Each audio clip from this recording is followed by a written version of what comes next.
Hi, I'm Laryssa Byndas and I'm applying for your high school math position. So today what we're going to look at is learning about compositions of functions. So what I have for you here are two different functions, f of x and g of x, written in function notation. We know f of x is going to equal 3x and g of x is going to equal 4x plus 1. So to do a little bit of review, if I asked you just to tell me what f of 2 is going to be, we learned earlier that that just means we take our function we were given, 3x, and wherever we see an x, we're going to plug in 2. So 3 times 2 would be that function at 2, which would just equal 6. Same thing if I asked you f of m. M is just replacing x in our original function, so wherever we see an x, we're just going to replace it with n.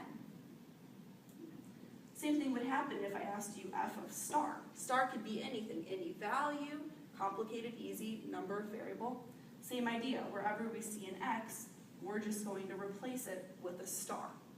So now we're going to look at what happens when we have f of g of x. Looks a little intimidating, but g of x is the same thing as any of these other symbols or numbers that we were plugging in originally. Anywhere we see an x, so our original function f, we are just going to replace it with g of x. G of x is just standing for a function, just a symbol. So now we're going to keep going with this one. Keep our outer shell, 3 times something in parentheses. It's whatever our x value is going to be. And they gave us that g of x was 4x plus 1. So all we need to do is replace the symbol g of x with its actual function, 4x plus 1. Now from this point, we're just going to simplify our answer down a little bit, make it pretty in math terms, and we need to distribute this 3 to both pieces. So this means we will end up with 12x plus 3. And this would be our final answer for f of g of x. So let's go ahead and look if we do things in the opposite way. G of f of x. Same exact process as we did over here. G is our outside letter, our outside function, so we're going to start with that, which is 4x plus 1.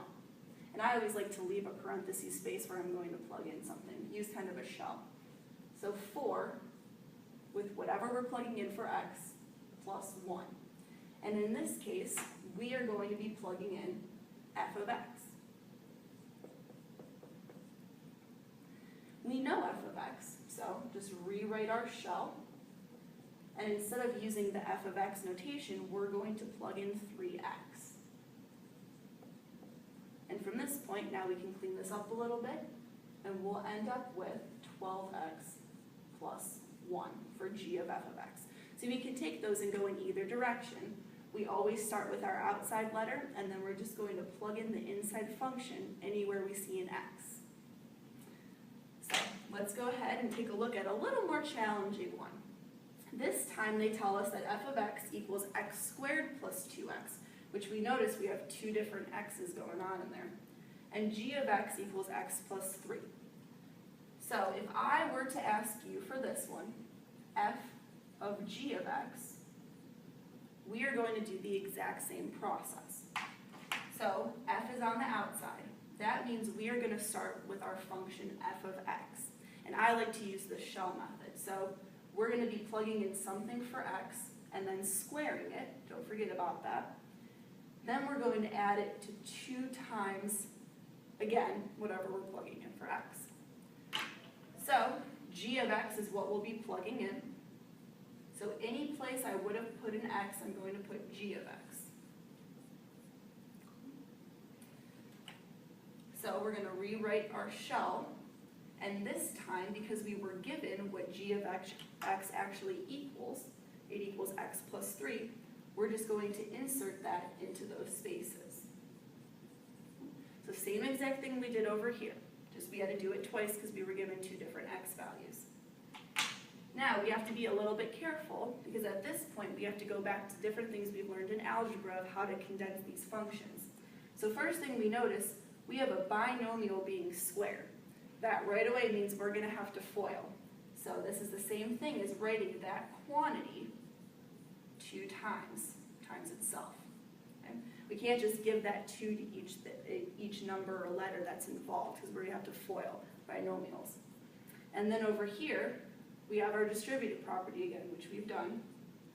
Give the 2 to both pieces, 2x plus 6. Okay.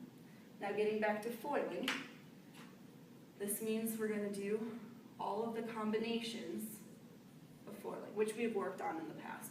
So we end up with x squared plus 3x plus 3x plus 9 from the FOILing.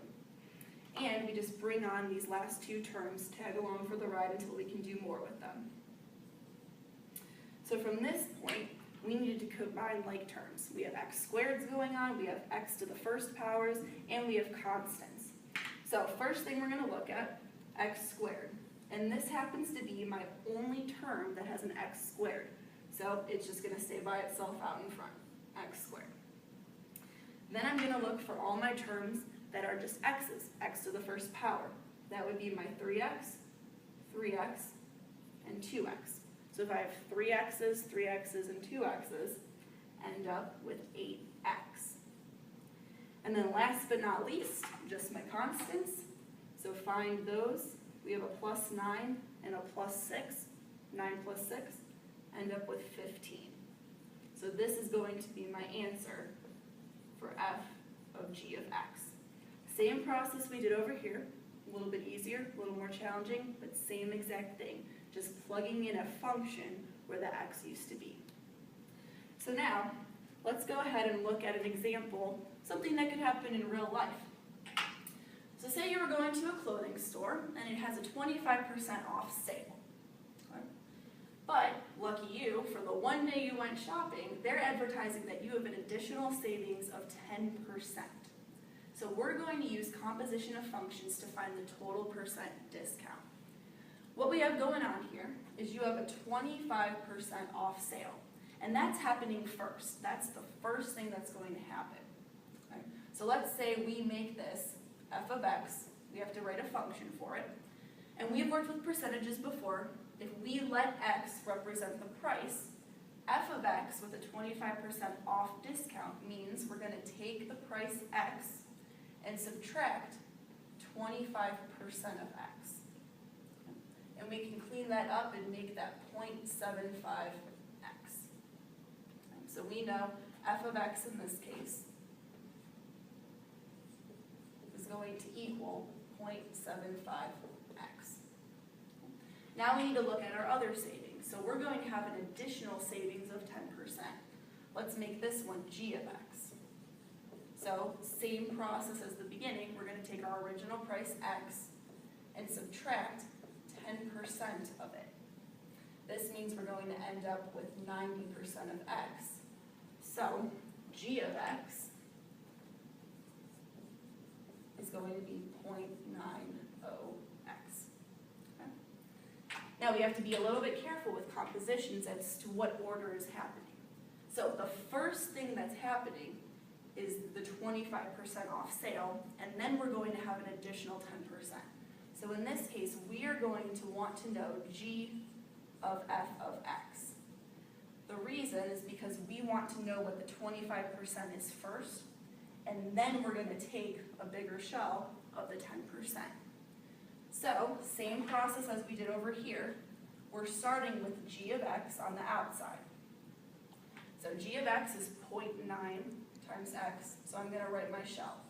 0.90, and inside here, we know we're going to end up putting f of x. So again, we know f of x, we figured it out. So this is going to be equal to 0.90 times f of x, which is 0.75x. And if we simplify this one down, we are going to end up with 0.675x as our function. This would tell us that with whatever price of clothing we're buying, sweater, pants, whatever, if we put in the price for x here, it will give us our entire price with both discounts. So it's kind of neat because these compositions, you could go to a store and figure out what deal is going to be the best for you. So let's just say you went to the store and you wanted to buy a sweater for, say it was $40. So a $40 sweater. We could very easily find what your price is going to be. All we need to do is take our function, which was 0.675, and put in 40 where we saw x, because that was always the price of our clothing. And if we do that, we know that the price of the sweater is going to be $27 right off the bat. Instead of going through and trying to find out 25% and then do an additional 10%, compositions actually make our life a lot easier and could help in determining real life pricing. So thank you for the opportunity, and I hope to hear from you soon.